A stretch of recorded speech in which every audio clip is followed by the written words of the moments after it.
The Ask Amanda question today is, if I've already have extended health care, can I still make a personal injury claim? If you are injured in a car accident, you may have access to extended health care coverage or short-term or long-term disability benefits through your employer. A common question that arises is whether you can still make a personal injury claim in a motor vehicle accident, and if you claim, will you get less?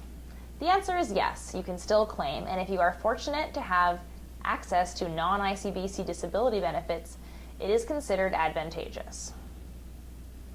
Disability benefits that are paid to you are generally not considered in reducing the amount of your settlement with ICBC, but they are considered in any payments made by ICBC under Part 7, the no-fault benefits. I'll now explain in more detail.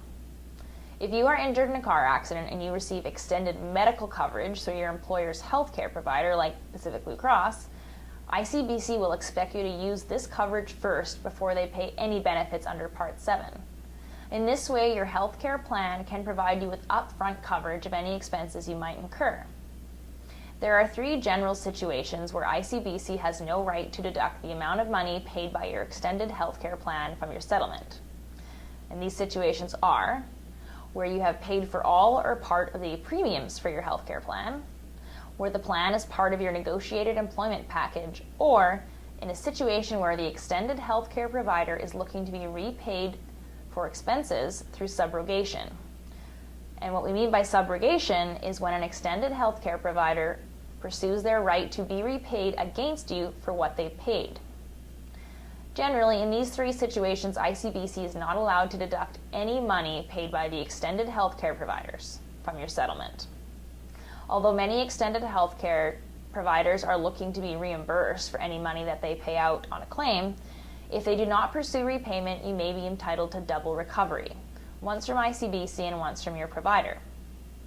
If you are injured in a car accident and you are eligible to receive short-term or long-term disability benefits through your employer because of your injuries, ICBC generally cannot deduct any disability payments to you from any settlement.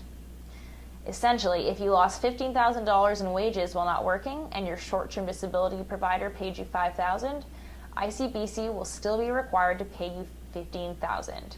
The amount of your lost wages and the $5,000 that the disability provider has already given you will not be deducted. There is a downside to having a short and long-term disability plan. Benefits paid out under Part 7 are considered secondary insurance. Under the regulations, ICBC doesn't have to pay Part 7 benefits if the injured person is eligible for some equivalent insurance benefits from another provider, like Manulife or Manulife. This means that before you claim Part 7 benefits from ICBC, you must first max out your disability coverage from the other provider. Often, the secondary coverage provider will want to be reimbursed through subrogation for any benefits that they've paid to you. In many cases, the insurance company, such as Manulife, will want you to sign what's called a reimbursement agreement, which requires you to pay back 100% of the disability benefits if you recover any money from ICBC. These types of agreements should be approached with caution. For example, you will not want to sign any agreement which may result in you paying more to the extended health provider in repayment than you recovered from ICBC.